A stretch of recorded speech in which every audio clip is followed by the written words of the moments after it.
What's up, hybrids? Welcome back to another episode of the Phantom Hybrid Podcast. This is Hanukkah, and I am joined by Casey. And for the first time talking about Walking Dead, Michelle is with us. Hello. Hello, ladies. Hello. Hello. We are talking about the first episode of the new Walking Dead anthology series, Tales of the Walking Dead. We have new Walking Dead content. Yay! Yes. I'm so excited, and I'm so excited to have y'all here. So let's get into a little bit of kind of background first, because this is the first time Michelle has been on the show with us for The Walking Dead. So Michelle, I know you haven't watched all of the Walking Dead entities, so tell us where you are with Walking Dead, how you got into it, and kind of what you're expecting out of this anthology series. Okay, and you can kind of help me. In the Walking Dead original, I am at the point where I say that it was the trash people. It was trash Oh, people. the Scavengers. Yes. Jadis So and her crew. yes, that is the Okay. season that I left off on. Okay. The Fear of the Walking Dead, I did watch season 1, Okay. and I haven't watched any of You have to put in her new card. the latest one. Okay, so you're saying you haven't watched any of the Walking Dead World Beyond. Yeah, the World Okay. Beyond. None. Okay. Okay. So Casey, now our listeners know we've been waiting on Casey to get caught up on Fear the Walking Dead forever. So how far? I know you're in I'm season so six. much better. I know I you're am in season so much six better. finally. So where are you? Yes. So I just got to. Have you wait, Michelle? Have you seen Fear? Just season 1. Okay, I have. I'm up to. I'm with John's dad, and now we're getting into the Teddy story. Oh, okay. Oh, you've Yes. made some progress. Look at Yes. you. Yes. I'm so proud of you, considering Casey ain't sat still for the last 3 months. Always going But somewhere. yeah, I'm in there. I'm in there. It's getting good too, and I'm like, okay, I see what you're talking about. I see what you're talking about. It's getting there. Okay. So of course I've watched all 3 shows. I've watched I'm fully caught up on everything. Walking Dead, Fear the Walking Dead World Beyond. And was really kind of jonesing for some new content, because we have to wait until October 2nd for the rest of the final season on the main show. So they have blessed us with this new anthology series. It's a 6-part series called Tales of the Walking Dead, and basically it's talking about individual stories from before the zombie apocalypse happened, and basically talking about different people as different characters, different stories. There is one that we know we will be familiar with, and that's the Alpha story, but I'm not sure where that falls in the playlist. I believe, just from watching some, or just from reading some of the tweets for some of the journalists that I follow, I believe it's in the first 4 episodes, but I'm not sure in what order. So the first episode that we get is called Evie and Joe, and this is the episode that features Terry Crews and Olivia Munn. So let's talk about this story, because my initial thoughts when I watched it, I liked it because it's different, but there were some things that kind of stuck out to me that I was like, I'm not sure how I feel about that. As far as the story, or as far as just the environment that they're in. So we start the story out with Joe's character, Terry Crews, and he is a character who was one of these end of world preppers. We learn that throughout the episode. And it's a big focus, and it's a big part of the story, because this is who he was even before the zombie apocalypse happened. He was one of those people who was always prepping for something to happen, always prepping for the end of the world. So when we meet him, he's sitting in a chair, he's watching TV, he has his dog with him, he's in a room, or in a, not necessarily a house, he's in a cellar, and he has fixed it up so that he can survive. And we see like a little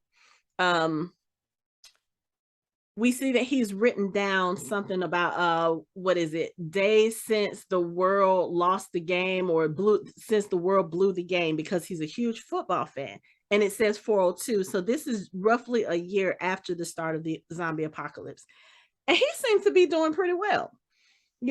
He's got food, he's got electricity, he's got his dog, and he's just living a solitary life with no issues. He has security cameras around his house. He takes his dog out for, his walk every day. And he has his puzzle books. He's got books. He's got just all kinds of stuff. He's still lifting his weights. And if you didn't know that this was a story about a zombie apocalypse, you would just think that this is about somebody who's like a hella introvert, who probably just prefers to be by himself. Mm-hmm. And it's like, Mike said something in one of our other shows that we recorded recently about how, there was something we were watching, and then it took the turn of like a Pixar movie at the beginning. You know how sometimes Pixar has those really sad beginnings, like you have the story and it starts out nice and friendly, and then you get a scene like what happened with us in Up, and then you just kind of like, y'all really just broke our hearts from the beginning of the episode, right? That's what happens in this one.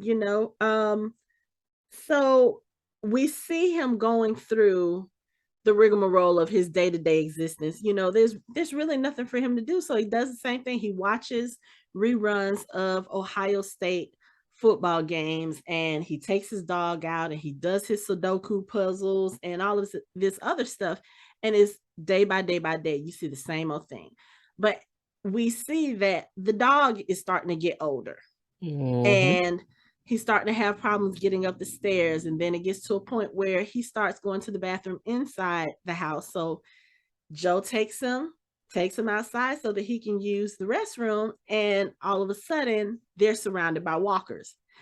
Now, the thing I enjoyed was he presses a button and he's got the little rakes and all of these things that come up right around the area where he takes the dog to go use the restroom. So it's like, in his mind, he's protecting his dog. That's who he has to protect.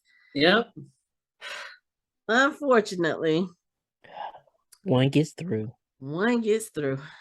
as it always happens. And the dog, Gilligan, tries to attack the walker, but Gilly is old and he gets attacked and he gets killed, and Joe has lost his friend. And I was like, I actually paused the TV after that, and I was like, y'all really gonna do this to us this early? I mean, I know it's the zombie apocalypse, but really, did y'all have to kill the dog? I felt the way I felt when Samantha had to be put down in I Am Legend, when he had to kill that dog because she got bit by the vampires. That's how I felt watching this scene. I was like, y'all wrong. How y'all gonna let us get attached to the dog and then just kill the dog? That should have told me right there. Don't get attached to the dog. That was your first clue. If it's two things at the beginning, one of them ain't gonna make it. Because if you live in this perfect life, why would you leave your bunker? Right. So something would have to happen to get him up out the bunker. That's true. Because I mean, he's already been there for over a year. And who knows how much longer. And that was just what we saw at the beginning of the episode, 402 days. So who knows how much longer from that time to this time it's been, but long enough for Gilly to get older. And we don't know how old, Gilly was before all of this happened. Right. And I thought I saw, like, after she was gone, 452. Maybe okay.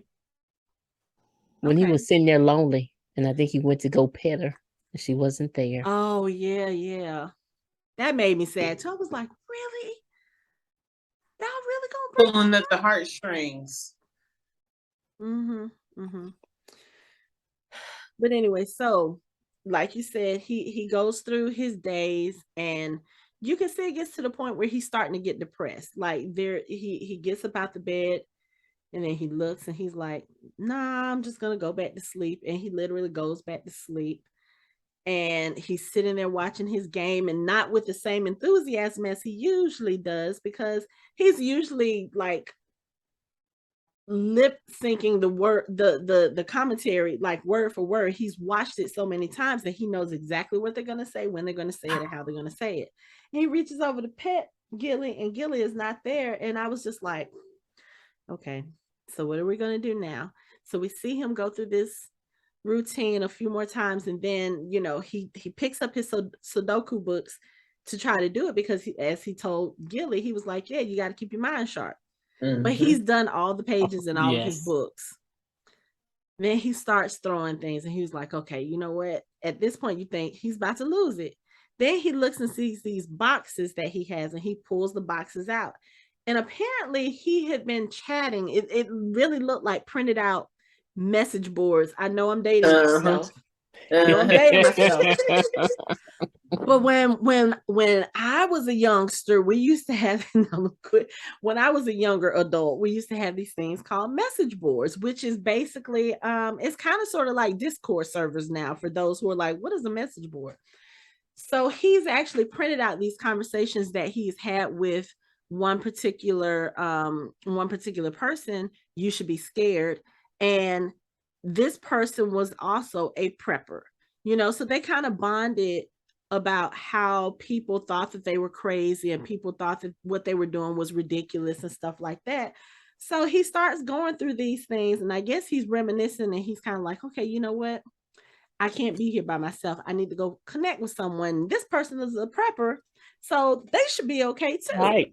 I mean, why wouldn't they be? They're prepared. I mean, did you see the inside? I was like, if Rick and his folks had found that hideout. That's what I was thinking too. I mean, it's free for the taking. That's good. So he starts to, he starts putting some things together in a bag. He gets a map, and he looks through all of the messages at the different little things that she says about where she is, the area that she is. And he kind of maps it out to where he thinks that she lives. So he decides to get on this motorbike and go find her. Now, first of all, that bike, I need that bike. He tricked that bike out so good. Like, I'm looking at it in the background. First of all, the sidecar is like really long. So I guess if like walkers try to get at him from that side, they would have to work for it. And by that point, he probably would have killed them. But I mean, he had enough room to put a whole bunch of stuff on, and he was still able to move around without, worrying about how he was going to maneuver cars in between the traffic of the people that had stopped or whatever. Now, this is the first issue I had with this episode. Them damn streets were way too clear for them to be a year into the zombie apocalypse. Correct. It was like, what, 1-2 cars? It was a few more than that, but it's like he drove for a while. Then you have the 2 cars here. Yeah. You have another car over here. And then you kind of see, as he keeps going, you see like the hollowed out shell of like a mattress or something somebody tried to use as a tent. But I was like, he should be encountering more walkers or even people at this point. Right. Like, you're in the middle of Ohio. And you're on a loud ass bike. Yes. Actually, his bike wasn't that loud. That was the other impressive thing. It purred like I don't know. It was very quiet. It was like sound like an electric car. Yeah, he tricked that thing out.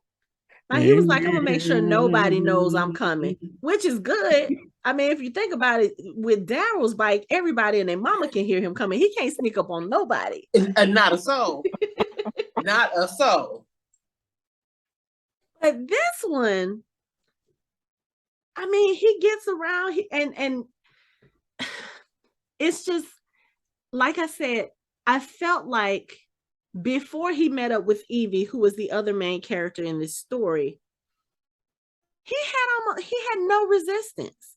And I feel like that was very very unrealistic for that time, especially you're only a year in. Okay. At this point, people There are will be probably more survivors. there will be Yep. more survivors. People will be more confused about things. So it's like I just don't feel like everybody just was like, oh, we're just gonna up and leave Ohio. Right. You know?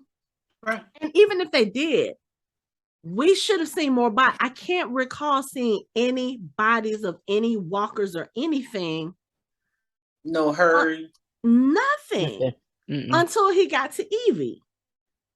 And I was like, I mean, but he had herds around his house. Remember, that's where they killed the dog. but it was only like 7 or 8 of them. Yeah, that wasn't a large group. And I mean, once he killed them, But I'm saying that was like, that's the most you got. But being a year in, you ain't killed everything in that area. especially not Right. if he's in your house. It don't seem like he really left his yard. Mm-mm. Because I mean, he had everything he needs, so it's not like he was scavenging.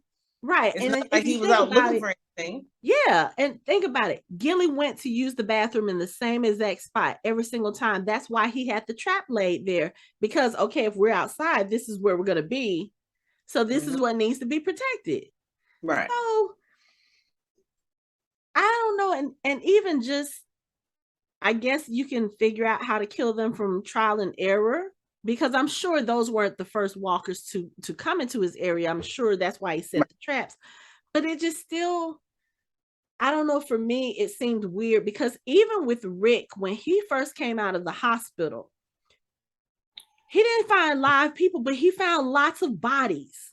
Yeah. Then going to his neighborhood, he found the bicycle girl on the ground. You found the one straggler that he was trying to flag down before Dwayne knocked him out. So there were a couple of people still kind of around, but that was like, I guess, what, 2-3 months into it. But still, no bodies anywhere After a year, after 402 days, 452 days. That's just unrealistic to me, because even if that area had people, even if you had walkers and they had moved on, like we know the herds, sometimes they run into other walkers and then they kind of have that herd mentality and they start going. Still, they had to have come across a human at some point. They had to have, not all of the walkers are intact. You're going to find somebody crawling on the floor, somebody in half. But there was nothing. So that was a little weird for me, because it didn't really say zombie apocalypse to me. That was more like rapture, like everybody just all of a sudden disappeared and we have no idea where they are. So yeah, it was, I don't know, did that bother y'all? Because it really threw me off. It did, in the sense that but even in Fear, in the beginning, there was a lot of people, even after a year. A lot. Even after a year. And even if you have a bunker and you got, because up top it still looked like a house. So nobody came and scavenged your house. Nobody came and tried to see what they could, because that's what you do. You try to see what everybody else got, but nobody checked your house. Nobody came and looked around. Nobody. And I know he said something later on in the episode when he was talking to, we'll get into that, but when he was talking to somebody else, he said something about, I made sure that I was far enough away from everybody, but still, even in that sense, like, I'm looking at it in the background now. When he gets to Evie and they get on the road, they're going over the bridge to the water. No cars on the bridge. And they stop and look at the sunset. No walkers come. No walkers. Nothing. A leisure road trip. That's what they took. That's what they took. Took their time. It was so weird. Singing. And then when they did come across them, it was only a few. Yeah. It was weird. Maybe they filmed this at the height of the pandemic, and they couldn't have a whole lot of people on set, and then they had little clusters. there's a difference between not having a lot of people on set and having nobody on set. Because I mean, literally, this episode, aside from the very few walkers that we saw, there were 4 characters on here. 3 of them that we actually interacted with, because one of them was just there long enough to leave behind a goat and steal Joe's motorcycle. And we never even saw his face. Right. Except for a brief moment. So no, yeah. I had a major problem with that because it just doesn't seem realistic to me. But anyway, we'll talk a little bit more about that, because even throughout the episode, there were other things that they did that did not give me the indication of them being in a zombie apocalypse. Yes. So, or even Joe being a planner. I mean, I know he has some things happening to him with this episode, but there's some things that towards the end, I'm like, if you were this planner, you would have done something else. We can talk about it later. It's like some things, his choices and her choices at the end kind of was like, really? Okay. I think I know what you're talking about, but yeah, we'll get to it. Mm-hmm. So anyway, Joe gets on his bike. Like I said, he goes on this little road trip. What he decides to do is he decides to go find this person. What was it? You should be scared. I think that was her screen name. That's Michelle's name. That's my name. You should be scared. Oh, yeah, I see. I see it. I don't think they can. Is that a question or is that a threat? Yeah. But he gets on his bike so he can go find this person and, try to reconnect with somebody still living, since his one connection is gone. And in the course of his travels, like I said, very clear travels. He's encountering no walkers. He's encountering almost no resistance, because I mean, even the cars that are in the road that kind of crash into each other, he's still able to get his bike through it. He doesn't have to get up. He doesn't have to clear any brush aside. He doesn't have to push aside cars. He's going past the cars that are obviously wrecked. He's looking past. No walkers are coming out. Like the first episode of The Walking Dead, I mean, they pass by a car and all of a sudden, oh, the walkers are up and they're getting up in the window on the bus. They're just coming out of everywhere. Not here. Apparently, they all fled Ohio along with everybody else. Now, I know what my best friend would say, because she's from Ohio. She's probably like, yeah, well, they probably were looking for an excuse to leave and and got the hell on. But yeah, it's just, anyway. So he gets on his bike. He's on this road and he sees there's a house in the background, but he's still like driving, and there's spikes in the road that he does not see. He misses the spikes, and of course they flat his tires. And he's like, doggone it. So he gets off his bike, he sees the house, he starts walking towards the house, and he gets caught in a trap. Gets caught in a net. And I was like, oh, you done came across another prepper. Now, I actually thought that this was probably the person that he was looking for, and they just I did too at first. Yeah, that this is just how they happen to kind of like meet each other, but not realize that they're meeting each other. So this is where we're introduced to Evie, who is Olivia Munn's character. And I'm gonna go ahead and say this and get it out of the way. I am not a fan of Olivia Munn. I second that. Oh, okay. I'm not a huge fan of her, so I was not really excited to see her in this episode. And her character for most of the episode got on my fucking nerves. Like, I second that again. I was like, can you find some way to like disconnect your sidecar and just leave her to So Evie captures him. She puts him in handcuffs and she ties him to a chair. And her goal is, okay, yeah, I laid that trap. I'm about to take my stuff that I have in here. I'm going to take your bike and go, and you're going to stay here. And, you have all the provisions. I'm well prepared. She talks about the food she has and how she grew. She has a garden, and that she has a weed garden. She was like, yeah, I grow my own stuff. It's pretty good. All this stuff. And she comes across as this, as Joe says, this weird hippie type person. She gives him a crystal to dispel his bad energy. I don't know. It was just weird. It was just weird. But I can get it. She's nervous. She's taking this man hostage. She's trying to take his bike. And I mean, I'm sorry. Terry Crews is a big dude. Joe is a big dude. You know, she just got handcuffs on him, and then she has him duct taped. I really thought he was gonna like break out. You know, this is Terry Crews we're talking about. I thought he was gonna do that little pec flex thing that he's known for doing and break out of the. You put up zero resistance. You ain't even try to do this to get out. Just this little. You could have flexed a little bit and been like, right. But you know what? I thought about it and I was like, okay, so this is kind of like looks can be deceiving, because the way she comes across at first is like she is this person who has been waiting for this opportunity to steal from someone and leave them trapped in her house. And she's trying to convince him. She's like, no, you actually have a really good setup here. Like nobody will come and bother you. There's traps and all this other stuff. I have food. I have weed. You'll be good.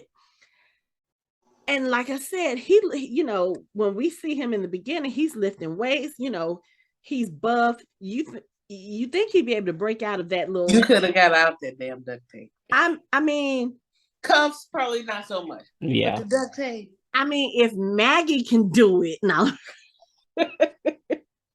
Duct tape. Just do.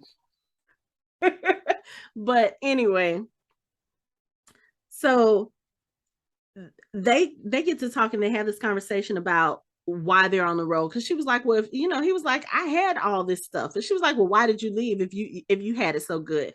And that's when they both realized they're both looking for somebody. You know, he tells her that he's about to go somewhere looking for somebody, and she says that she's looking for somebody too. And then they decide that, okay, well, they didn't decide, she decided, okay, well, you're gonna go with me and we're gonna go look for these people together, because he's Jimmy rigged the bike so that she can't drive it. You know, he says there's a kill switch on it. So they get in this thing, they start having this little adventure, and you see, like I said, you see the little backgrounds of like postcards telling where they are. They're in Springfield, they're in this place, they're in that place.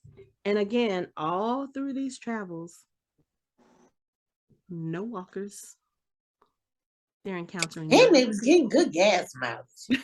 Yes. Well, I mean, if it's an electric vehicle that charges itself. I was just gonna say, where's the charging? Maybe he has solar panels. Yeah, that's what he has solar panels. Because I was thinking the same thing. I like pause and talk to the person I'm related to by marriage. And it's like, excuse me, how are we doing this? There's no gas. You can't plug this up at the nearest, you know, Target or gas station. What's going on? And he's on a lot of rural roads.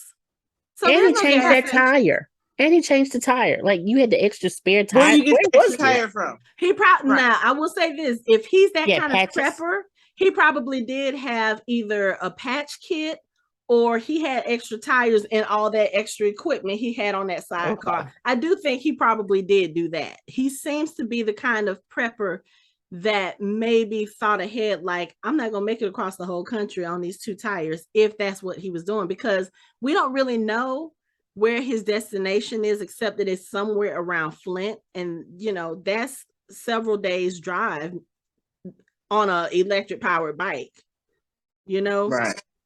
So he probably was prepared in that way, but it was strange. No walkers, no people, roads clear, like clear, like there's no cars abandoned on the side. There's no crashes. There's no, even on some of the roads, there was no debris. There was just nothing. Leaves. There was just nothing. Leaves. Yeah, and even on some of the roads, there weren't even roads. A sprinkle. I mean, there weren't. Yeah, it was just it. There was no indication that the world had ended. Apparently, the Midwest is very clean. We'll ask Lori about that next time we talk. I'm from the Midwest, and I know that's not true. Oh, okay. So yeah, like I said, it was just one of those weird things. You know, it did not look like an apocalypse. It really felt like Michelle said, it felt like a road trip. Yeah. It really did. Like a well-planned road trip. Like this is what I would expect from Carol and Daryl. That's the type of thing. Yeah. You know? Mm-hmm. Anyway, so while he's driving on this thing, she still has him handcuffed because she doesn't trust him. And she's holding a gun on him so that he will do what she tells him to do and he won't try anything funny. But he really does seem like, I don't want to say he trusts her, but it's kind of obvious that even though he's annoyed with her, I feel like he's getting comfortable with being around someone. You know what I'm saying? Yeah. He's not as he's not as introverted with her because even though they're in this position of captor and captive, they start to have a little bit of dialogue. And it's almost like they kind of sort of, I won't say they start to build a friendship, but like the part where he gets off to go use the restroom and he gets back on and she starts trying to talk to him and he puts on his earbuds and plays his Walkman or I don't even remember what he had on, but you know, he starts playing that. Here's the other thing. You're on a motorcycle that is quiet by design. Okay. Your ass singing out loud. And your ass is singing out loud. And then she starts singing along too. And y'all are singing a duet. Still not a walker in sight. Or people. Just nothing. And then, then I had a problem with that too. Because if you put your headphones on, you can't hear what's going on around you. Right. And you can't hear the directions that she's giving you about the roads that's closed and washed out and make a right up at this lane. So I was like, okay. They got an electric vehicle in time, so they can detour how they want. I don't know. There were like, I still think the episode was good, but there are so many things that for us being familiar with this world, you know, and I did my best. I was not comparing it to the flagship show because again, these are different stories. And I had to take that approach even with, you know, when The Walking Dead World Beyond came on, I had to tell myself, don't go in expecting The Walking Dead because this is about a different area, right, you know, different part of the world or of the country, different characters, different experiences. So I really went in with that open mind when I started watching this, but there are just some things that are kind of like, they don't make sense. When they get, when they have to walk, because, you know, after all this time, you know, they stop, they, you know, they're out at night, they get surrounded by walkers, they fight the walkers off, and then she finally lets him, you know, she finally takes off the handcuffs. So they find they find like this little warehouse to shelter in, and he lets her read his journal so that she can kind of help him decide, you know, figure out where this person is. And they realize that the people that they're looking for are literally about 12 miles apart as far as their destination. They're sitting there having a conversation now. He had already gone out to turn on the motorbike. And then I knew it was gonna get stolen. I knew. She called him back in the warehouse so she could tell him, hey, so she says this, and this. I think I know where this is because of course she's a vegan, or she's supposed to be a vegan, and this new vegan ice cream spot had opened up. She's like, oh, I know where that is. I know what that is. So they turn around and there's a damn goat sitting there. No, not a goat. A sheep. Something little and babbly. Bye. So there's a sheep there with a little cardboard sign, and the cardboard sign says thanks for the bike. And you see this guy, this scrawny little guy on his bike taking off, which, yes, Casey, I knew that was going to happen too. And I think that was another thing that irritated me. Like, you go through all this to show us not a living person in sight for the first 25 minutes of the why they didn't hear the damn goat when he walked up? The goat was tied to something. You ain't hear him set that down. You ain't hear the goat make not even just tied to something, tied to a piece of a cement block. that would have made some kind of scraping noise or some or just y'all was not talking that loud or that deep that you couldn't hear somebody walking around outside. That's just me. If you've been in a situation where you have had no human interaction the whole time you're on the road, I'm listening for any and every sound. I don't care if it's a tree. I don't care if it's water, the wind blowing water or something. Or if you walk away from eyesight of your bike, take your damn key with you. I don't even go in the gas station without my key. But see, that's the part where I was like, for him to be a prepper, he is not using a lot of common sense. And I guess that kind of sort of too goes into the theme of towards the end of the episode. Like, you were doing so much to prepare for what might come that you're not paying attention to what's right in front of you. Mm-hmm. He really got comfortable with the fact that, okay, we haven't been around people. We haven't seen any, toe tags, as they call them here. They call them toe tags, dead people. We haven't seen anybody. So it's perfectly okay for me to leave my bike here, because who's gonna come get it? Like, for one, who's gonna hear it? Because again, the bike is quiet. Mm-hmm. But so if somebody was around, just waiting for somebody to come through. And how would they know? Or they was following their ass. But see, he's so naive that he's not even paying attention to those things, because they could have been followed that whole time. Mm-hmm. But I mean, while they in there and she drinking, Tang.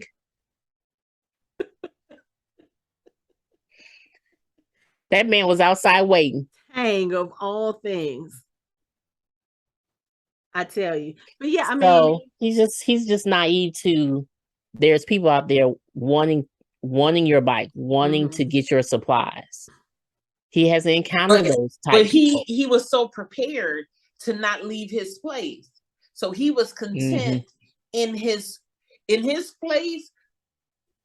Everything was as needed. Like, he had the things with the rakes to protect the dog. So in his own little world, he was fine. Mm-hmm. But now in the real world, all these protections go out the damn window. Like, people are still people. Mm-hmm. Even though you haven't been around them. And maybe even if I had been in solitary by myself with just me and my dog, I would be skeptical of every person I ran across.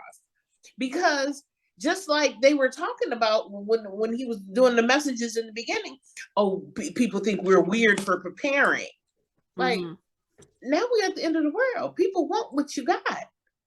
But I think what happens is that lack of people interaction that we've seen so far up, through this episode, I think that probably just lulled him into a false sense of security, because he really probably thought there's no one around. But you know what it also says? Because if you look at all the chats that he had, even in the real world, before the world was ending, he was in a place of solitude, because you got packs of messages this thick and boxes. So you were already disconnected, right, before the world even ended. So you spent time in this, false reality, basically. And what they say, you gotta believe everything if it's on the internet. So you are now in this mindset of, oh yeah, this person is telling me exactly. I believe all this. Mm-hmm. No. However. Evie knows better. So she should have said, is the bike off? We got to watch out for others. No. She's not even warning him. Mm-mm. Like I said, I think both of them got lulled into a false sense of security, because they had not. I mean, if you are driving, you've literally driven to another state. Okay. They went from Ohio to Michigan. Mm-hmm. You've been on the road at this point days, probably a week or more, because again, you're not on a full powered bike. You're on something that's a hybrid or electric or something that's been modified. You're not going to get the same kind of mileage that you're going to get in a car. You're probably gonna have to take some, take some stops and yes. Chip. Sorry. Chip. He scared the shit out of me. Casey's dog had something to say. But you're gonna have to take some breaks. You gotta take some pee breaks, you gotta take some rest. And if you're not coming across anybody during that time, like I've said, we haven't seen anybody during this whole trip. No cars, no walkers, no nothing. They really probably thought, oh, it's just us. In the whole world, though, you couldn't have thought that because she's looking for a person and he's looking for a person. So it's at least 2 other people. Yeah. But they're not where they're supposed to be. So, they're thinking they're 10, 12, however many more miles away. At this point, I think because they have to start walking at this point and they're like, okay, it's about 10 miles that we have to walk. I was like, y'all better get to stepping. And then they're walking so leisurely. That's the other thing. They're walking on the railroad tracks. Chilling. And there are still no people, no walkers, nothing. They in the best part of the world. I'm just saying. They in the best part. It was weird. When the zombie apocalypse happens, I need to go where they were. I'm not trying to be that isolated. I would rather be around the walkers. And I mean, think about it. Even in the main show, this is going to be a little bit spoilery, Michelle. Even Princess, when we find her, you are absolutely she's by correct. herself in a whole city, but she still got walkers around there. Yep. That she has made into these little dioramas. Yeah. True. They haven't encountered nobody. No, nada, nothing. Crossing state lines. Right. Crossing state lines. There's no way.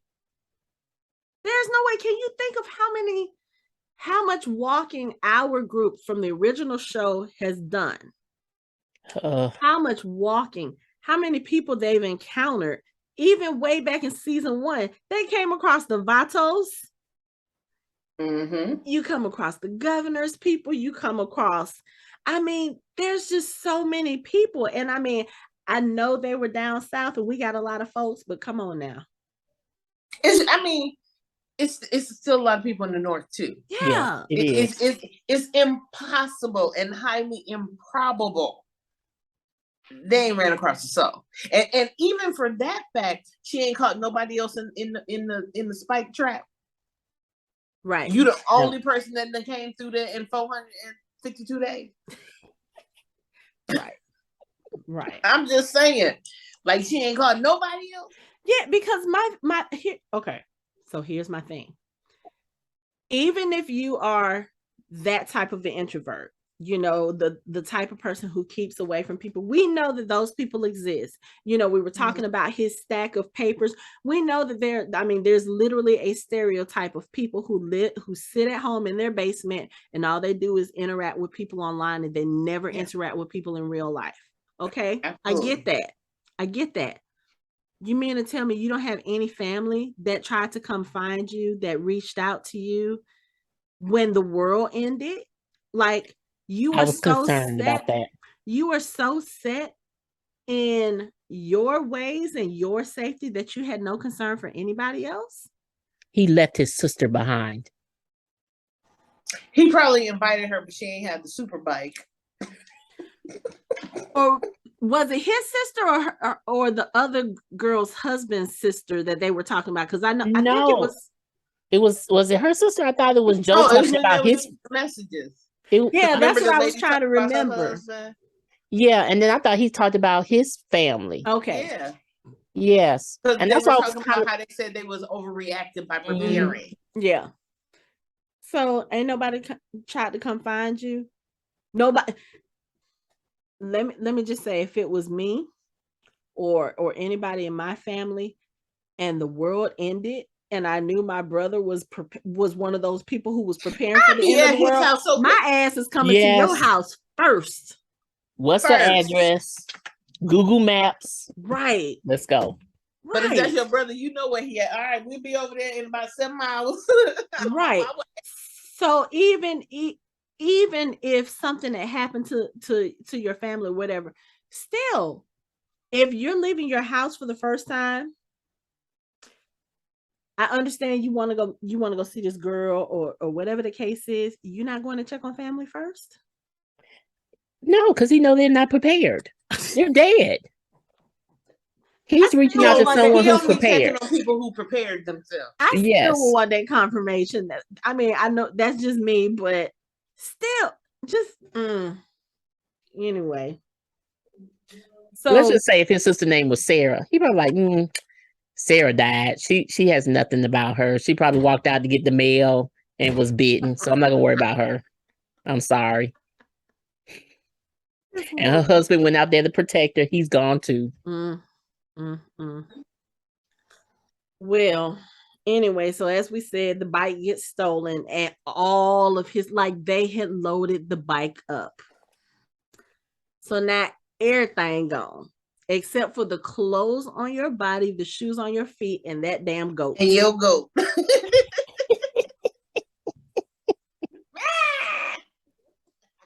You know what I thought about? Michelle, I know you've seen Shadow and Bone. Yes. I was like, oh, she has her own little Milo.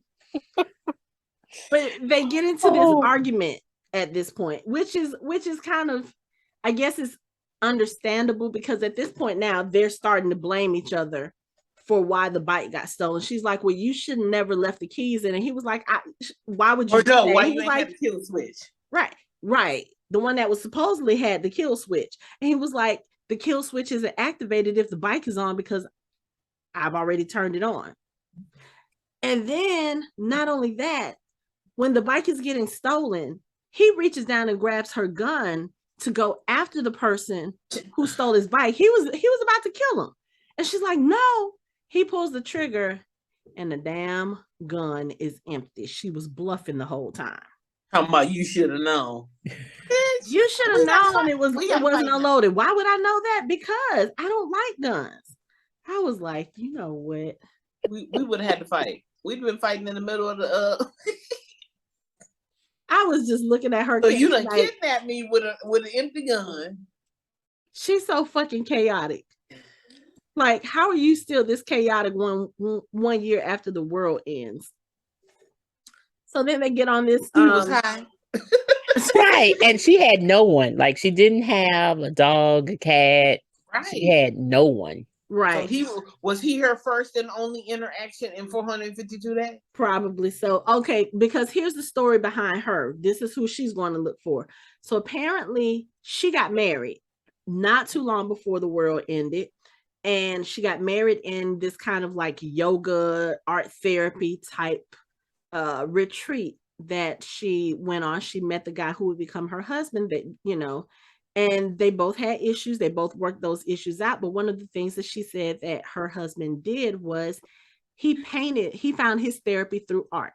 He painted people who made him mad or people that he hated. Okay. So apparently they got into this whole argument when all of this stuff started going down, because she wanted to do one thing, he wanted to do another. I think that's what the argument was about. And he was like, okay, well, if you leave, then I'm gone too. And I'm going to go and I'm going to do a whole series on you, meaning he was going to paint portraits of her, meaning that he hated her. Mm-hmm. So her whole mission was to go and find him. One, to see if he painted those portraits of her. And two, I guess to just try to find that connection again, because like she said, they said some hurtful things to each other, and I don't think they meant them, or at least she didn't mean them. Right. And the reason why they had the argument was she was going to go help that friend with that vegetable garden, weed garden. Right. So maybe the friend was alive for a little bit before she got. Yeah. Because I think that was her friend's house. Yeah. So that's where she went to go stay to help her with her little, I guess, gardening business. And he was like, why are you leaving? Right. You going to plant plants. Like, I mean, he went with her. They would have been happy, and if they weren't happy, they would have had the means to make themselves happy. Maybe. I mean, they would have been good.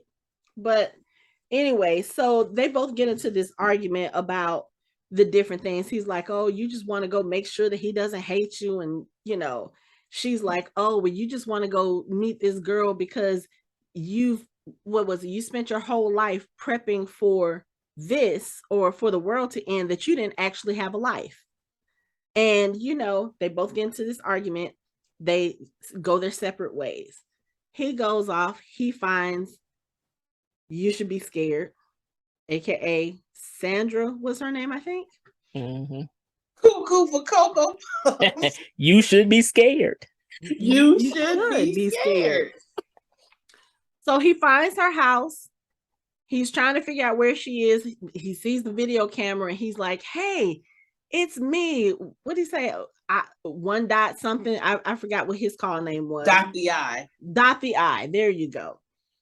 And she opens up this trap door that's in the ground and he falls down it, hurts himself. But then when he goes down the walkway and he's starting to go down the stairs and they had the visual of just her legs, the way that she was standing, I thought she was already a walker at first because the way she was standing was weird. That's not how a regular person stands.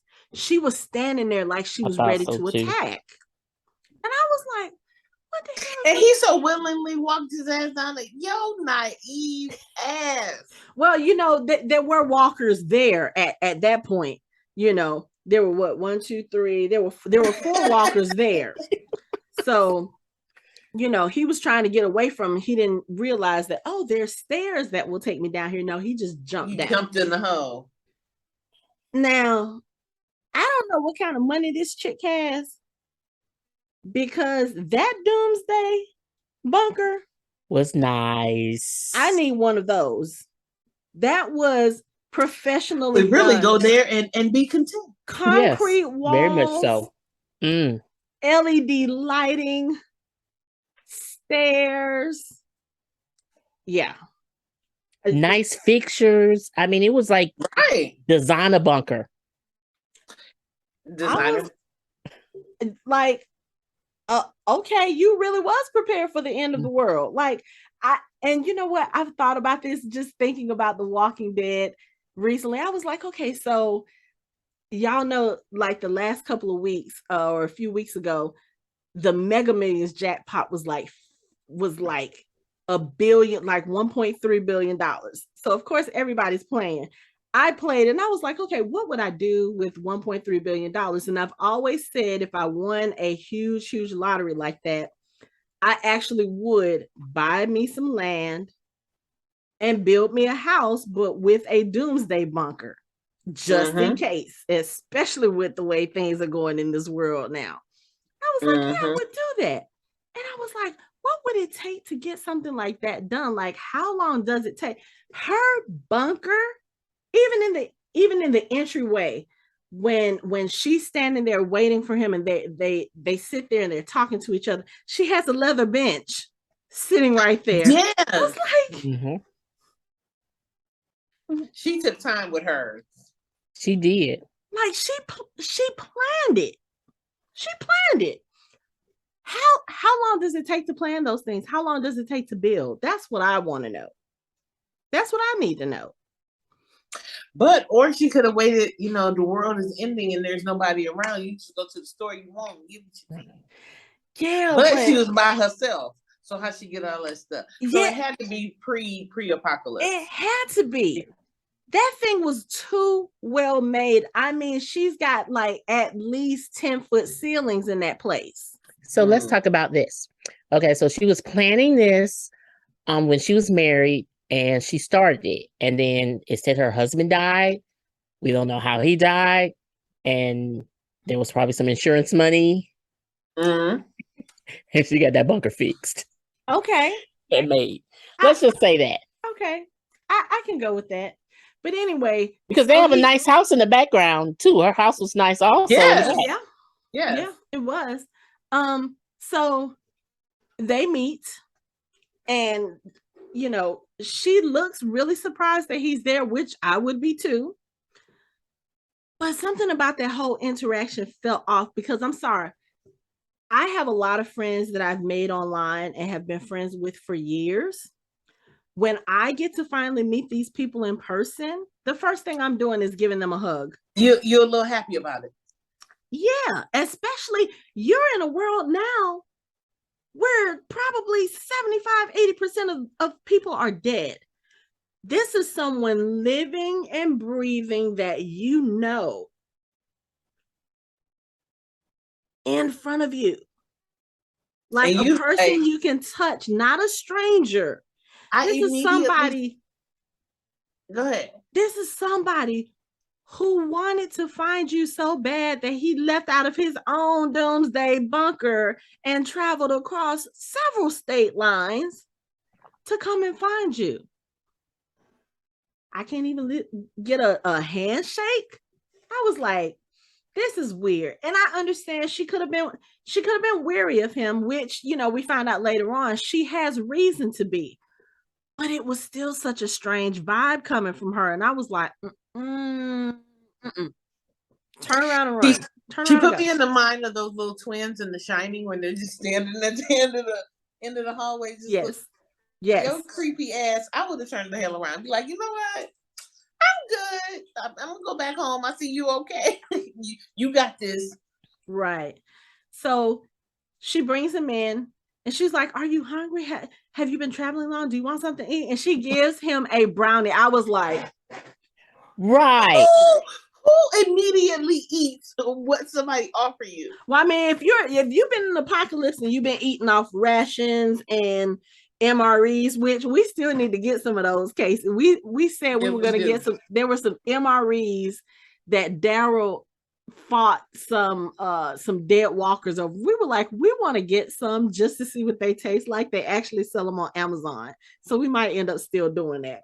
But if you've been eating scraps, rations, they've been on the road for how long? We don't know what they've had to eat. You know, he was talking about cooking the goat. So he was probably hungry. Yes, and you know he's hungry. You wouldn't give him just a brownie. First of all, the brownie ain't gonna fill him up. And then second of all, he's a person who's health conscious. You just gonna eat the brownie. Like I said, he was hungry. You know the type of stuff you prepared for the apocalypse, and you gonna give me a dry ass brownie because he be like, you got some water. I mean, you just walked by her storage room full of things. Can she pull out a bag of Cheetos for me, please? First of all, let's go back and talk about this bunker. Because I'm looking at, I have it playing in the background. I have it paused right now. He just took the first bite of brownie. She's got hexagon-shaped walls with blue LED lights. She's got nice lamps everywhere. She's got a record player. She's been living there for a minute. She's got couches. She got her table is glass. It's a lighted glass table. That table that he is eating on has a glass top with a light up under it. This bitch was prepared. Yeah. She was prepared. She was trying to set the ambiance. Yes. For the apocalypse. She has living in luxury. She has nice metal chairs. Just because the world has ended don't mean you gotta be ghetto. But that bunker had to have cost she had some money before the apocalypse. That bunker had to cost $1 million. Even the house that's up top on the hill. Yeah, she has some money. She has money. Yeah, I mean, remember, even the picture she had, she was in front of a riding mower, right? A John Deere. She's got nice. She's got a John Deere riding mower. Yeah, she got money. She's got nice art on the walls, and I'm just like, is this like when you think of doomsday bunkers, you think of like the bare minimum, like his. Mm-hmm. And I mean, his was even nice.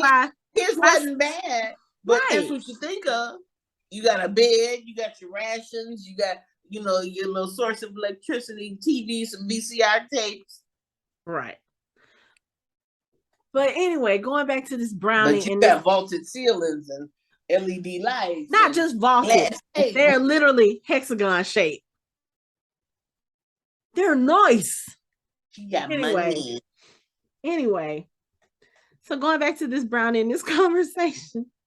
So they start having this conversation about, she's like, why did you come and find me? And he's like, oh, I just wanted to see you and make sure you were okay. And he's eating the brownie. And then he's like, woo, this brownie is strong. And she was like, oh, okay, da da da da. Are you spending the night? And she touches his hand, and his face instantly melts because that's probably the first time somebody's touched him with kindness in over a year. So I was like, oh, okay. So she automatically is like, are you spending the night? And he was like, well, I think the Best Westerns are all booked. She was like, okay, well, I wasn't expecting you. I have to go freshen up. I was like, okay. And then the way the lighting was, it was a fade out. So I was like, oh, she done drugged him with this brownie. And she's sitting there putting on lipstick and makeup, and he's going in and out, getting fuzzy. And they show her picture as fuzzy, but I'm looking at the picture. I'm like, her makeup looks weird, even with the fuzzy. Even with it being fuzzy. She could not find her color. No. She went to clown school. Yes, exactly. Yes. She pulled a full Joker. Yes. She zip ties him. And he's like, what are you doing? I was like, oh, are we about to do some kinky games? Like, is she like that over since the apocalypse? No. Mm-mm. She pulled out that goddamn hatchet. That vision clears. That cleaver. And she looks like a fucking clown. And yeah, first of all, she pulls out a knife and she reaches over and she slices his neck. And she was like, why are you here? What do you want? Because apparently she's had some bad experiences with some of the people who have come through there before, and she talks about how it was easy enough to go down there when everything started happening. She said the thing that bothered her the most were the screams. Like, she could hear people being attacked and she was not safe. And I was like, oh, so you're a Father Gabriel. Okay, gotcha. Ciao. She talks about how some guy found his way into her bunker. And she was like, do you think he was here for a little neighborhood chat? No, he wasn't. So apparently she had to kill him. And then she makes it sound like she killed other people. Maybe when they came around looking for something, she lured them down. I don't know. Because my thing is, if you killed them, what did you do with them? Like, did you drag them up all those stairs? Or did you perhaps like use them for dinner? I don't know what was going on. But I can tell you exactly how many she killed. Because she shows you. Does she? She has 1, 2, 3, 4, 5, 6, 7, 8, 9, 10, 11, 12 watches in that case. Wow. She did take his watch. Mm-hmm. And it looks like one of them could be a woman's watch. At least, maybe 2. Oh. The way they trophies. Mm-hmm. Oh, okay. She cuckoo for Cocoa Puffs. Yeah, so she done sliced his neck up twice. And she's sitting there telling him about her experiences. And he's still sitting there high trying to figure out, like, why are you doing this to me? Like, and in the most unrealistic move in television history, you go to slice him and you hit the crystal. You hit the. I said, okay. I'm done after this. Out of all the things, you hit the crystal. Mm-hmm. Yep. Okay. She did. She tried to slice him. She tried to kill him. She hit that crystal. She's like, what the? Okay, here's the other thing. Did you count how many times the F word was used? Girl! I was like, wait, we can only get the F word twice a season in the regular show. They done dropped at least that many in this one episode. We couldn't even get the fuck when they was in the train car. That's true. We couldn't even get the fuck then. Y'all done dropped 3 of them in this episode. I was like, okay. I was like, finally, something realistic about the episode. So yeah, she tries to kill him with that. She tries to kill him. She gets thwarted by the crystal. That enrages her more.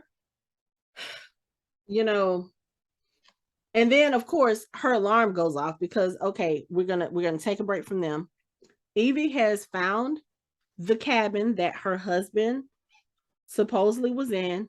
Of course, it's empty when she gets there, but she does see all of his paintings of the people that he hated. And so she starts going through some of the paintings, and you can tell just by the brush strokes who he was angry at and who he really hated. And then she comes to the last portrait, and it's of her, and it's a really, really, really beautiful portrait. So she's like, oh, loved. Oh, he loved me. And, that makes her feel good because that was her whole purpose in making this trip. She wanted to make sure he didn't hate her. She doesn't find him. So she makes the extra 2-mile trek or however many miles trek to where Joe went. And so she trips Sandra's alarm. And this is when she gets mad because she's like, oh, you didn't come by yourself. You brought somebody else. And he was like, no, I didn't bring anybody else. And then he looks on the camera and sees that it's, that it's Evie. That's when she gets mad and tries to attack him and hits the crystal. And he gets up. And of course, he's still zip tied, but they get into this huge fight. And I was like, dude, even with the zip ties, you should have whooped that. He can't fight. What? He's high. He couldn't even fight Evie's ass. That too. That's true too. But what was it that Evie said when they got into their fight? She was like, "What?" She was like, Oh no, he couldn't get out the net. She said, "What? You focus on your muscles too much. You have no core strength. You skip leg day." So yeah, it's so weird that this little lady can beat him. But again, if she's killed before. If she's dealt with other men before, that's probably, she was working out before when he found her. So she's probably been keeping herself up for this particular reason. But, they get into this fight. She gets ready to hack at him with a cleaver. And that's when the alarm actually goes off, and she sees her on the camera, and she leaves him tied up in this room, and she goes out to meet Evie. And I was like, I don't know how this is going to work out because we know Evie can fight. Evie does capoeira. So we're like, okay, this is going to be a good fight. She's taking off her makeup so she can go meet Evie. And Evie is like, yeah, I'm looking for my friend. Did he find you? And she was like, no, how do you know me? Oh, did he tell you about me? No, I haven't seen him. And then she invites her in. Are you hungry? She gives her one of the brownies. And I was like, oh, she's going to be able to tell that's a special brownie. Because as she said, she's a weed connoisseur.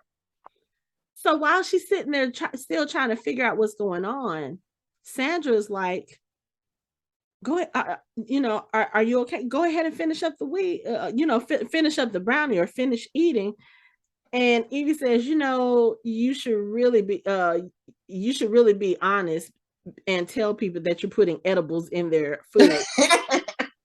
And Sandra was like, what? What do you mean? Edibles? And she was like, I'm a connoisseur, lady. Right. I know what it is. And you're a horrible liar. So as soon as she calls her out for being a liar, they get into a fight again. She knocks her down. And she's about to cut through the rope of the goat so they can go. And she hears Joe muffled because, of course, his face is covered. And she goes to rescue him. And this girl comes at them again. They get ready to fight. He picks up the hatchet or the meat cleaver that Evie had stolen from her. And he throws it and plants it in her chest. Perfect aim. Perfect. Now, I will say this. He was prepped for that. Yes. And she was so surprised. She was like, oh. And she just falls and she dies. I was like, I'm surprised Evie didn't say something like, and this is what you drove all this way. Like, this is why you don't mess with crazy white women in the apocalypse. I'm just joking. Say it louder for the people in the back. I'm just joking, but oh my God. I mean, She played this little role to death. Well, literally to death. But I mean, she had the nice demeanor. She had the crazy makeup, and she has done this a few times now. 12 apparently. 12 apparently. 12 times. She's prepared. Right. He just caught her off guard that day. That was her workout day, not her killing day. Yeah, I guess. But let me tell you, when she went after Evie and Evie got up and punched her and kicked her in the face and she fell against that wall, she was like, She forgot what it felt like to get hit. That was like the most satisfying sound out of the whole episode. And then the way she was coming after her, I was like, it's like watching a horrible B movie. It was. It's like she was scary, but comedic scary. From the point that she hit the crystal. That was it. Once you hit that crystal that perfectly laid in the middle of your chest, right? Just so the knife get. Like Evie said, it keeps the negativity away. Negative lady away. It definitely did do that. That knife was negative as hell. It did do that. Then they're trying to get out of the bunker. And apparently she's having to push him up the stairs because, you know, when he fell, he hurt his leg, but still it's stairs. Just okay. Why? And stop there. Now this is where I have the problem. This nice bunker, he is still high and hurt. You both are hungry. Could we not get her out of the bunker and you stay in the bunker for a few days and gather up the materials? Because don't nobody know it's there. Yes. See, that was my problem too. I had issue with that. And I understand you probably didn't want to stay there with the dead lady, but get her out. Right. Because first of all, y'all should have double tapped. Because here she comes walking down the thing, and Evie says, "This bitch just doesn't give up, does she?" You didn't kill her in the head. Y'all have killed enough toe tags to know that you got to go for the headshot. She was only regular dead. She wasn't dead. But yeah, so they could have shot her in the head or stabbed her, or take the meat cleaver out and dig it in her head. You're right there at the entrance. There's no walkers up top because it was clear when Evie got there. Work together to pull her out, put her ass out there in the grass, close and chill in the luxury bunker. That's what I'm saying. That's what I thought. Part. How is this a bad plan? Y'all gonna go back to Joe's bunker? You had y'all gonna go back to several states away. You gonna go into the little cabin that your husband painted in? No, you're gonna sleep on the bridge with walkers. Check. I thought you left me. I should have had electricity. Think about it. You had electricity. You had food. You had water. You had a record player. Chances are she had a working toilet and some toilet paper in there. Yeah. Make it make sense. You can't. I just that part confused me. I was like, why are we leaving? Me too. Why are we leaving? Even if Evie's husband, if her husband is still around somewhere, maybe he had gone out scavenging or something. Right. You could have stayed there for a few days and tried to go back later. You're only a few miles away. You came all this way. You might as well at least wait to see if maybe he's still around. I mean, well, maybe that's why it ended how it did. Just open-ended, and we don't know what the fuck happened. Because I have questions. They're probably part of the CRM somewhere now. They in one of those installments. I don't know. But yeah, that didn't make sense. I'm sorry. I would have just, you know what? I'm sure if she has killed and gotten rid of that many people, I'm sure she has some disposal means in that bunker. Absolutely. I'm sure she has some rope. She probably has some plastic or some sheets or something. Y'all She could clearly has. right. Y'all could have done something. Y'all could have tied her up. Somebody could have gone up top. Y'all could have been pulling with the rope while somebody was pushing. Get her out. Chill. I mean, I've stayed in a bunker. I mean, that leather bench at the entrance was more comfortable than the bridge. And you know, she probably had a comfortable ass bed down there. All the other fancy furniture she had for a bunker. Child, please. Or even, like you said, I would have gone to the cabin. I would have gone to that house. Or the house. The house was right there. I don't understand it. But yeah, they left it over. They went to go find better, clearly. I don't know. But you could at least take a backpack of snacks, some food. I swear. Change clothes. Sit down and eat before you leave. I mean, you literally just escaped death. You deserve a good meal. Something other than a weed brownie. I mean, I don't know. And hell, even after the weed brownie, well, clearly it wasn't weed because it knocked his ass out. But even after that, don't that shit give you the munchies? Well, here's the thing. One, he's a lightweight because I don't think he partakes in weed. Remember, he's the health nut. Okay. Two, they probably hadn't eaten, so that's probably why it hit him harder. Miss Weed Connoisseur, that's gonna be like candy for her. She only took a part of a bite. He ate almost the whole thing. Yeah, that's true. She purposefully made it potent so that it would knock her people, the people out that she was trying to kill. And he did say he was hungry afterwards. Because I got the munchies. Yeah. Why do I feel like this? You ain't take no snacks.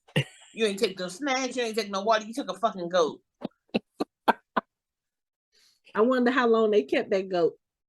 Before they ate it, well, you know she ain't gonna let him eat it because he said she was like, we're gonna use it for the cheese. Nobody want you are on foot, probably going back to where you came from.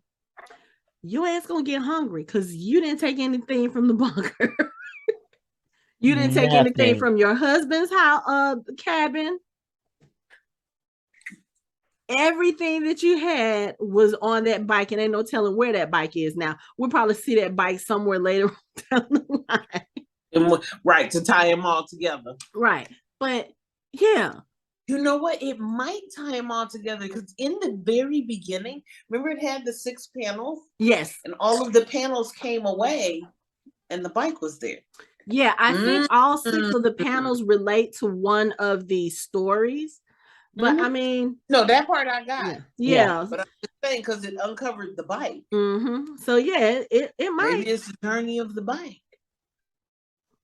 We'll probably see it. I'm putting that out there. We'll see. It's not a theory though. I'm just saying. Oh Lord, here you go. Is Anthony laughing in the background? Is he laughing? Yes. Yeah, rubbed off on you. But I mean, despite the issues I had with the episode, it was an enjoyable episode. I like the fresh take on it, but like I said, there were problems with the story. The main one being the huge lack of other people interaction or walker interaction. Like you can't tell me you're going to travel through several states and not see anybody, not see any walkers. Your roads are clear. I mean, think about it. Even when we are in the first episode of the main show, when Rick was riding the horse into Atlanta, that one lane of highway going into downtown Atlanta was clear, but the other side trying to leave was clogged. Who would have been there to clear the roads? Not like that. Even if they did, you would see cars on the side. Think about the road where they lost Sophia. Think about the road, just those were the things. And that was the beginning. Right. Mhm. Ain't nobody drove through Ohio clearing roads so y'all can ride No. through electric motorcycles I think the But DOT is out of business. right. at that point. Right. At that point. So we do know it was filmed during COVID. So I guess we're supposed to imagine that there are more cars and more They could have walkers. CGI'd that shit in there. They could have. They could have took that one car, just change color it one day, move it this way, move that way, move that way, make it look like it's a whole bunch of cars on the road. But the thing too is you really didn't have to put the people there if that's the case. If you limited the number of people working on the set because of COVID, that's understandable.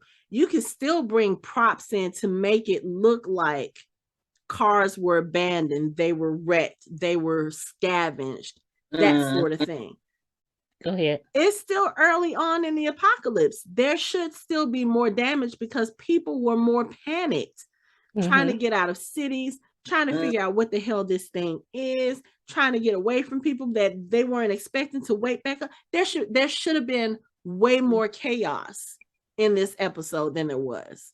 Right. And even the chaos from just the end of the world, even just it had to go through seasons. So at some point you had an ice storm because Ohio does have snow and things. Trees should be on the ground, not just 5 sprinkle of leaves. I mean, it should be other environmental issues that's happening too, right? Because of no one going around cleaning up, and it wasn't.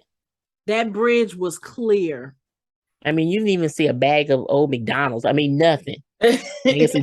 some trash, some Starbucks cups on the side of the road. I mean, it's just beautiful. Right. So that was the thing that bothered me most about this episode. It was too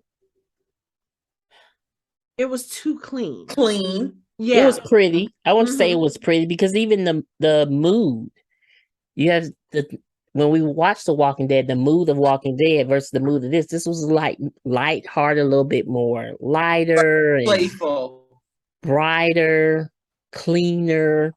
Up until the end, and even at the end, it was still that way. The dirtiest thing was his shirt when he hadn't moved for a couple of days, and her shirt after she fought him, and Sandra's shirt after she fought him. That's it. But I don't know, that this was the first of 6. It was a cute little story. I will say that, you have your people who have been loners, and those are the people who, you see those people and they say, oh yeah, if the world ends, I'd be okay. And they really thought they would, but it's one thing voluntarily keeping yourself from being around other people, but when it's forced on you and there's nothing you can do to change it, I think that changes your perspective. Like, you're like, okay, you know what, maybe people weren't so bad. Yep. But I mean, I'm sure if his dog had lived, he probably would have never stepped out of that house until that dog died. That dog could have been around for a couple more months, a couple more years. And he would have been perfectly okay with that. I think so, because at least he was having some kind of interaction. He was doing things that made him happy, as far as the football games and all that stuff. But even with that, like you said, even if somebody comes across his house, like, even though his house is secluded, at some point, people who are wandering are going to come looking and come across this house. Right. And when you don't find something at the top, you're going to search around and you're going to see the cellar door and you're going to try to get in. And if it's locked from the inside, somebody's down there, because what cellar locks from the inside unless it has a pathway into the house, unless it has a passage into the house. And then if somebody really thought something was down there, they would have tried to get in. And then not only that, he's down there playing the TV. He's playing a football game. He's loud. He is imitating the commentary. If anybody goes past that, even if not people, Walker should have heard that. especially if it's as dead as it was, no people, no noise, nothing, that sound is going to carry. So yeah, those little things bothered me. The story was fine. The characters were okay. Like I said, Evie got on my nerves. She did. By the end of it, though, I was like, okay, she's cool. She came back for him, even though they had gotten into this argument, even though they had said those horrible things. She could have found her husband's cabin, said, oh, okay, he's not here, but I know he doesn't hate me. She could have gone on her own. She didn't have to come back for him. She didn't have to come looking for him. So that part of her character, okay, you know what? You don't want to be alone either. So I like that part of the story, the character part, to see what happens with these characters and what the end of the world does to different people. You have one, you have three people who are all apparently doomsday preppers, and you see that they handle the situations differently. Now, I don't know, Evie probably would have been the same way if she had had the same experiences as Sandra. Sandra's down there by herself. She has a nice bunker. She has food. And like she said, the people who found her, or at least that first person who found her, he wanted to take her stuff. And she had to protect herself. I don't blame her for that part. I really don't. I also don't blame her for the reaction she had when Joe got there, because I'm going to be honest. If I've been living by myself for a year, the fact that a person who I've never met before in person took the time to try to calculate where I lived and then traveled for who knows how long to find me, that would probably scare me too, especially in this world, because you don't know who to trust. And it's a big black man. Right. Sorry. A big black man. It is. You're right. And when I asked for you to meet in real life, you didn't want to do that. Mm-hmm. So now you're coming now to visit me. Right. So I don't even blame her for that part. No. She was trying to protect herself. But I think maybe she had been removed from people for so long, or maybe she didn't have that great experience with people even before, that she did not read the signs. Like the fact that he was so respectful of her when they did first meet, you could tell he wanted to like have some kind of touch, hug, or whatever. Like, hey, I came and I found you, and you're alive and you're safe, and that's all I wanted. But he still kept his distance. She should have known from then, and just looking at his facial expressions, his body language, he wasn't there to hurt her. He was genuinely glad to see her. Right. He felt something for her, even if I'm not going to say he felt love for her, but just the fact that this is a person I was connected to before the world ended, and against all odds, I found her. He was so happy. If she had just had a little bit more experience and maybe paid a little more attention and saw that could have been a happy ending. Even if Eva showed up, they could have. But at that point, she was too far gone. Right. She could have killed 12 people. Right. And like I said, and we don't know what the experiences were with the other 11. Well, we know at least one of them tried to take us stuff. Right, the first one. So we don't know if that happened with the rest of them, or if she got to the point where she lured them in. Like maybe once she had that first kill, sometimes what is it with everything? You never forget your first. And with killers, a lot of times once they have that first kill, especially if it's like physical, like not by a gun, like when you have to physically kill somebody, they say that releases something, and you like, oh yeah, I can do this again. I want to do this again. And you're in that kind of environment. Maybe she was using them as practice, just in case. We don't know who else. Who else did that to protect themselves? The termites. Same thing. People came and tried to take their stuff. Yeah, they ate them, but yeah, yeah.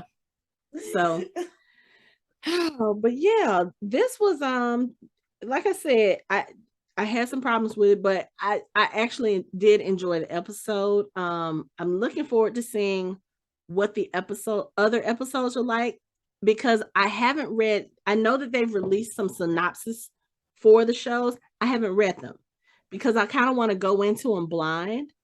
Like we already know, like I said, we know that Alpha is going to be in one of the episodes. I've seen previews of the episode. I think the episode that's coming out next week. And I've heard rumors that one of the episodes supposedly takes place 30 years in the future. Oh, I don't know if that's accurate, but that would be a very interesting concept if that is what it is. But I just kind of want to go into it blind and not expect anything, because like I said, I follow a couple of bloggers and journalists and fan accounts who have had access to the first 4 episodes, and I've heard pretty much the same thing across the board. They say out of the 4 episodes, 2 of them are great, the one of them being this episode, and the other 2 are kind of So I'm just like, I just want to go in blind, see how they do these episodes, because they do say that the episodes are very different in tone and the way that they're told. So yeah, let's surprise me and see how this thing goes. Yeah, I mean, it's only 6 episodes, which is not, not a lot. And I think they are trying to do more of these types of episodes, like have maybe a second season of Tales and talk about other characters. I have heard mentioned before that they may bring some other older characters back for anthology.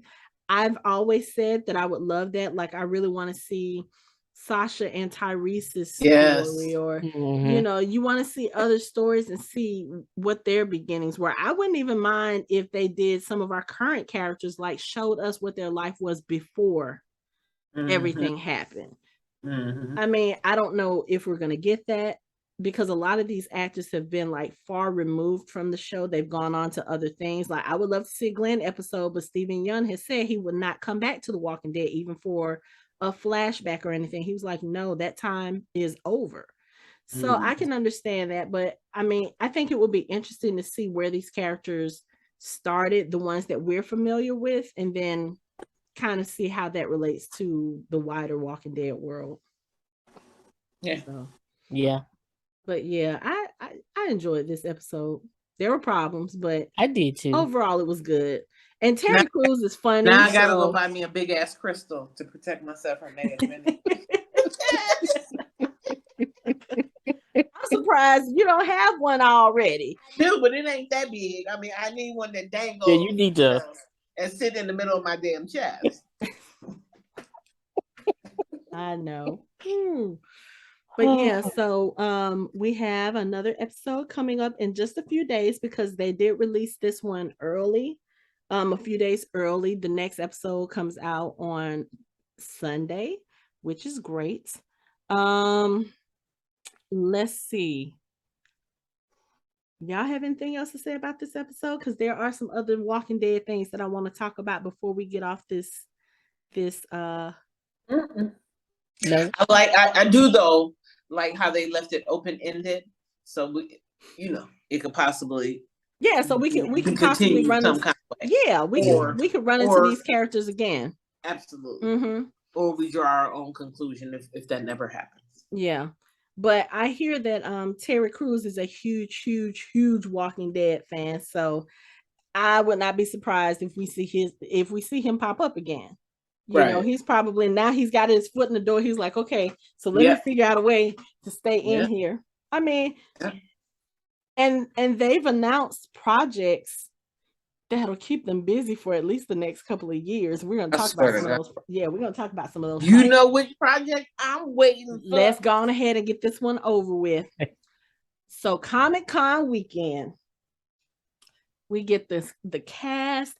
They're talking about the show, and a couple of questions come up from the audience about the Rick movies and what's going to happen. Are we going to get any news? And Scott Gimple is like, we'll talk about that later. And then the cast leaves the stage. And then Chris Hardwick starts asking him, so we had a couple of questions earlier who were asking about the Rick movies. Can you tell us anything about that? And Scott Gimple was like, well, we do have some news about, Rick, but there are a couple of characters that have been missing. And we have some things to say about that, but we're gonna let two people who are best, who would be better suited for that to come out. And out walks Andy Lincoln and Danai Gurira. And they have announced that instead of us getting a Rick movie or 3 Rick movies, they are going to do a 6-episode season spinoff show next year, 2023. I told you 2023, Casey. I told you. She's been saying 2024 the whole time about the Rick movies. I said they're not going to make us wait that long. It's going to be 2023. She was like, 2024. I said, mark my words. I told you. You're going to listen to me one day. 2023, next year, probably in the fall, we will be getting a Rick and Michonne spinoff, because what did Andy Lincoln say? He's talked about them bringing the show so we can close these character stories out. He was like, we're not, we don't want to leave you in limbo. We're gonna focus on this story. So what did he say? He said to them, he said, so same time next year, same place, which means they are probably going to be at Comic-Con next year. I want to go to Comic-Con. Which means we need to start planning. We have a whole year. Want to go to Comic-Con. We need a whole year.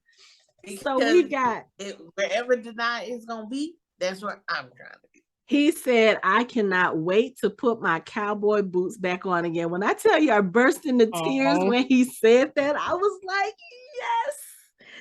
yes, we're finally getting some Rick and Michonne content, which is great. I still think one or both of them are going to show up before the main show ends, maybe to lead us into that. I don't know. Definitely Rick. Yes, because we know that Rick was here in February, right before they ended filming. Don't know if he actually was on set, heard rumors, but I was like, I don't want to know. If Rick Grimes shows up in one of the final episodes, I want to be surprised. I want to get emotional. I want the full effect. So I don't want to know if he was there filming. But we might have to start watching together. Because we're all in Atlanta. We need to have some watch parties. I'll be back in Atlanta. I'll be back in Atlanta. We ain't gonna talk about you. You're still legally a resident here. We don't care your job sending you for the month, but you got to come back to Atlanta anyway. So, but also, what I found out today is that they are still filming some stuff for The Walking Dead. I don't know. Like, some people are speculating that they might be filming a post-credit scene for the main show that might tie in to the Rick stuff, because supposedly Andrew Lincoln is in Atlanta right now. Oh, so that would be great too. I don't think, and somebody said on Twitter, they were like, well, I don't think he's filming the Rick and Michonne show yet. They probably don't even have a script yet, but they've been working on the Rick movie for 4 years, so they could have a script. Mm-hmm. They could have, and this is the other thing. There were a lot of people who were happy with the news about a series, because technically speaking, you're still giving us 6 hours, which is what 3 movies would be. It's just that they're series now instead of a full movie. And it's broken out over 2 to 3 months. Right. Either way it goes, we were going to see these on AMC. It wasn't like they were going to put the Rick movies on in a movie theater. That was never the plan, I don't think. Right. The other thing is, it's possible there are people who were pissed about the fact that they announced a show instead of movies. And they were like, oh, they probably did that to kind of cover their asses because they couldn't get this movie thing together. They've been giving us all this, information about Rick movies, and then they've given us no news, so they didn't have anything. I don't think that was the case. And this is just total conjecture. I don't know if this is true, but I feel like if they were trying to film for this movie, and then you know, a lot of times when people write screenplays, sometimes those screenplays change. Mhm. The way the story comes up, they've changed some things. And remember, Denai Guerrero was still on the show when Rick left. She didn't leave until later. So maybe they decided, okay, maybe there's a way that we need to incorporate Michonne into Rick's story, which we always figured they would. You would have to, though. That's the whole reason Right. she left her damn kid. Exactly. And I feel like maybe the changes that they made to what they were going to do to Rick's story, maybe they looked at it and said, okay, maybe this would be told better if we fit it for TV instead of as a TV movie. That's just the way I look at it. And either way it goes, I feel like episodes might be better. I mean, I wouldn't mind a movie. I wouldn't mind. But at this point, I don't give a fuck how you give it to me. I like the series better because we can get to the end quicker. Because if they do a movie, it's going to be a year before another movie comes out. That's and then true. another year for another. No. That's true, because they're not going to release all three. Yeah.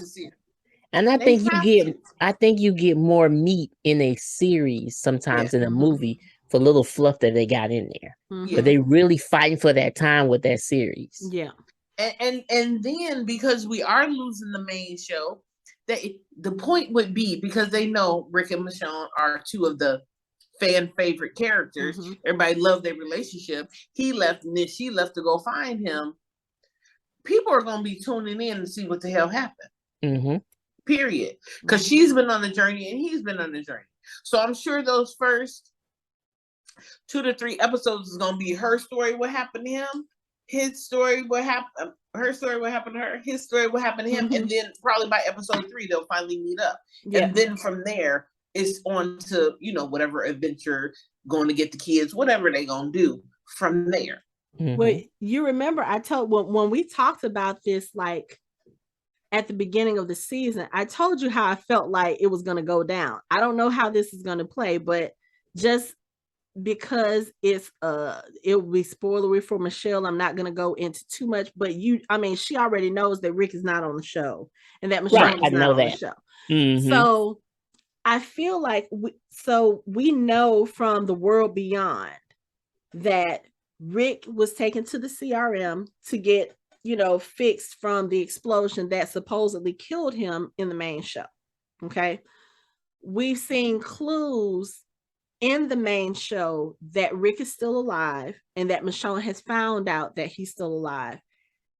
I feel like the CRM is kind of not necessarily holding him hostage, but it's kind of like the way the hospital did with Beth. We fixed you, we saved your life. Now you have to work your debt off. You have to help us do whatever it is we're doing. So I feel like they've prevented Rick from going back to his family and probably even threatened his family and his friends in order to make him stay. Well, we picked you up in the helicopter, so we know where your people are. Jadis has told us everything about y'all. We can go back and get them if you don't do what we need you to do. Okay, so now you have Rick working for the Civic Republic military.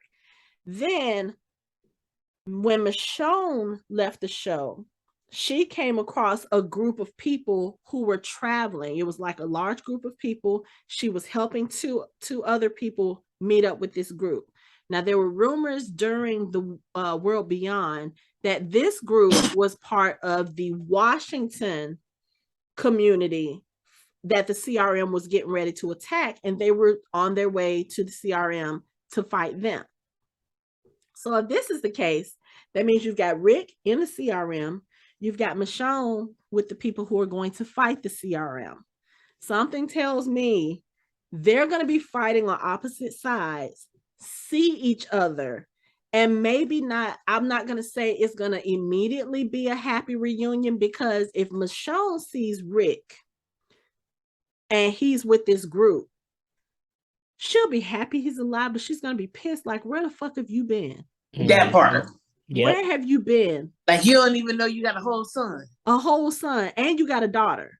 You never, what, did you just decide to stay with them and decide not to come back to us or whatever? So there's going to be that little tension, and then Rick is going to have to try to extricate himself so he can go back and be with his family. That is just my theory about what is going to happen.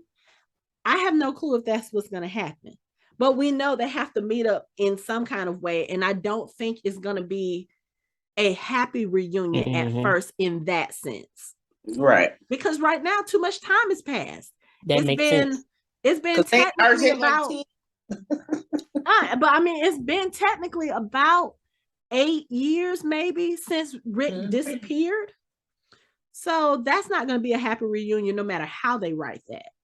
Right. There's going to be some conflict there, and then there's going to be them getting back together. But the other thing too is, right after that news was released, they confirmed a few days later that this will most likely be a multi-season spinoff. Child. Give me that too. Give me that too. Give me that. Because this is how I feel about that. If you have a spinoff with them and there's more than one season, at some point, Rick has got to go home to his children, which means that some of the people in the main show, whoever makes it out alive by the end of the series, we're going to have to go back and see them again. Mm-hmm. That's my hope. And another thing they cannot leave open-ended, even though he carrying his ass to France, is Rick and Daryl. Yeah, correct. Exactly. You can't leave that. And that's the other thing. They did announce some details about the Daryl spinoff, and it's supposed to take place in France. So we got to figure out how the hell Daryl is getting from that part, the Commonwealth or Virginia, wherever he's going to end up at the end of the season, to France. What's going to make him go to France? There's only two things I can think of that will make him go to France. Rick, if he finds out that Rick is alive and there, which again has to do with the CRM.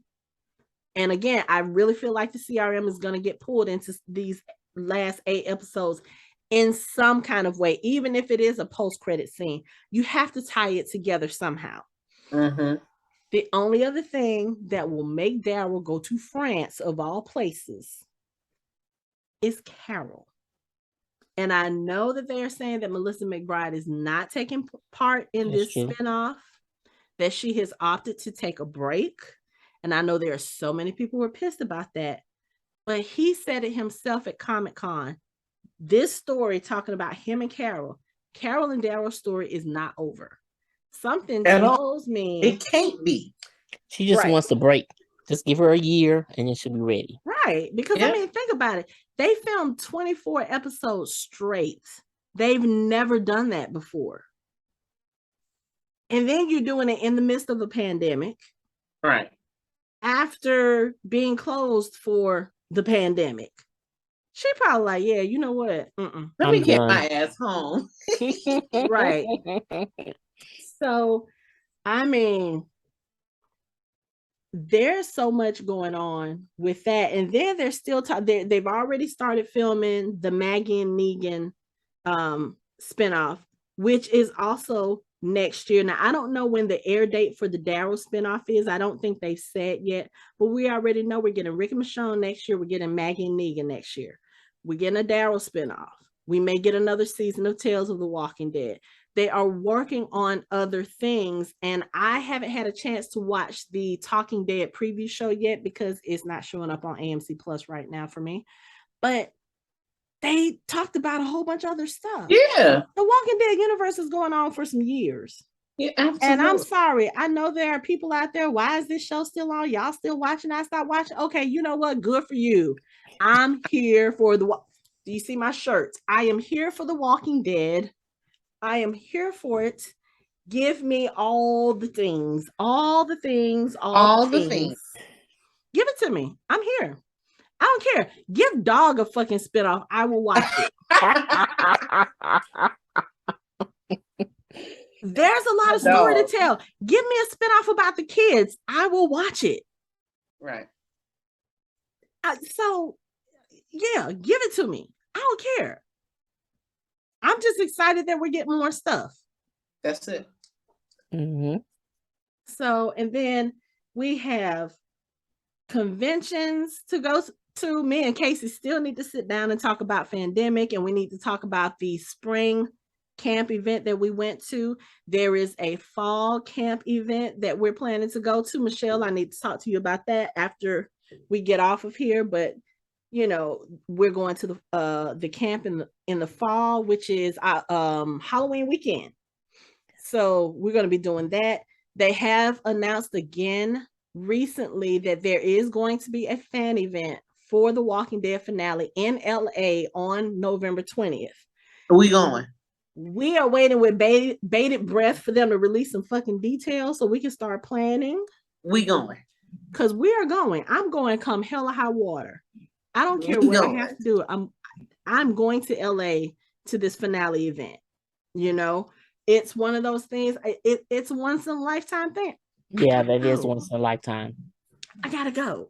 So I need y'all to hurry up and release those details. But I mean, if y'all want to wait a few more weeks so I can make sure my coins are right, so I can go ahead and buy that plane ticket as soon as y'all announce it, and buy that ticket as soon as y'all.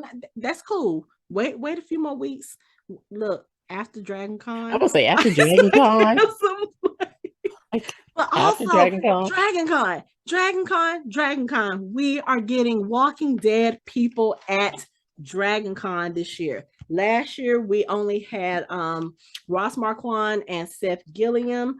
This year we have Lenny James Morgan, Denai Garcia, Luciana from Fear the Walking Dead, Garrett Dillahunt, John Dory Jr. from Fear the Walking Dead, Brianna Venskis. She was oh my God, my mind just went blank, but she was one of the Oceanside women. Chandler Riggs is going to be there. Caitlin Nacon, Laurie Holden, Lauren Ridloff, Chad Coleman. I was like, y'all really trying to break my pockets this year, Dragon Con. Because I want to meet them all. Like, I met Chandler at Fandemic earlier this year, and we got to see Caitlin at the camp in May. Mm-hmm. You know, we got to sit and watch one of her panels. She's really sweet. Very, very fun to watch on a panel. So I'm excited. I'm here for The Walking Dead. I'm here for it. I don't care. Y'all can give me stuff for the next 20 years and it can be the lamest sound of stuff. I'm gonna sit and watch it anyway. I just want to see who's gonna show up that we're not expecting to show up, and what stories y'all are gonna tell. Because I mean, it's a fucking apocalypse.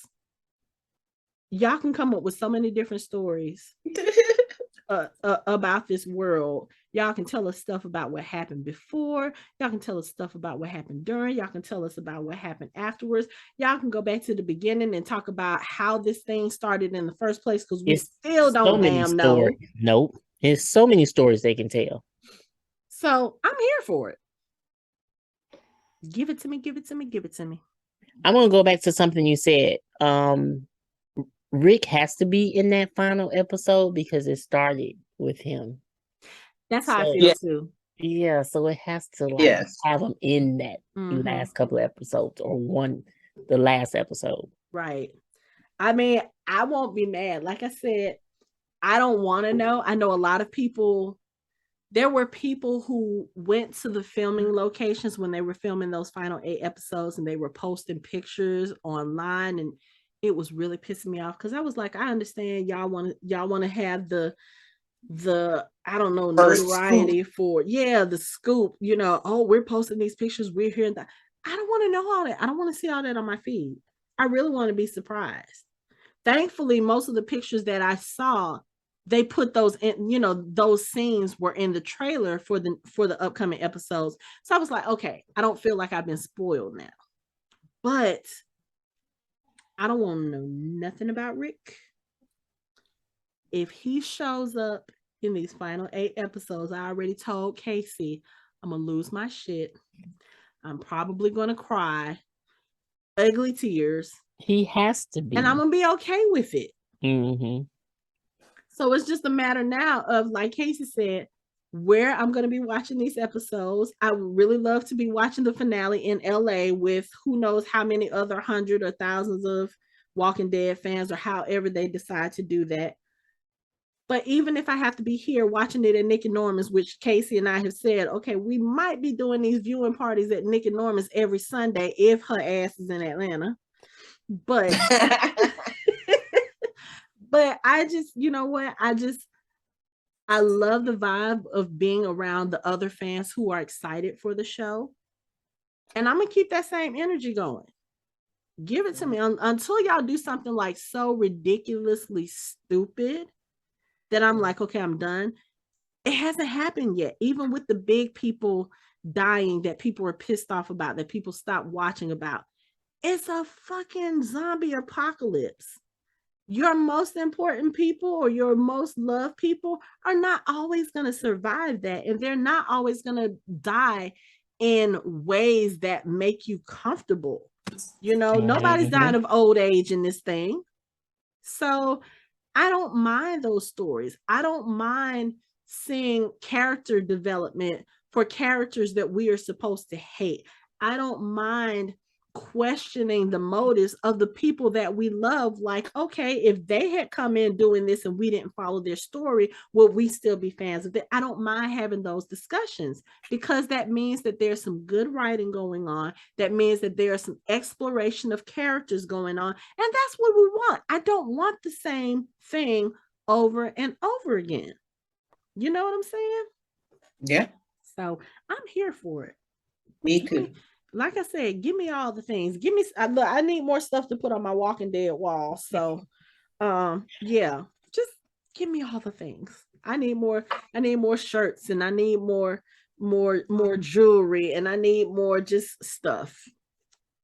Well, you know, I'm here for it. Yeah, I know you're here for it. Let me tell you, the minute I found out about Danai showing up at Comic-Con, because of course there were already rumors of Andy being in San Diego that day, and you know, this, that, and other.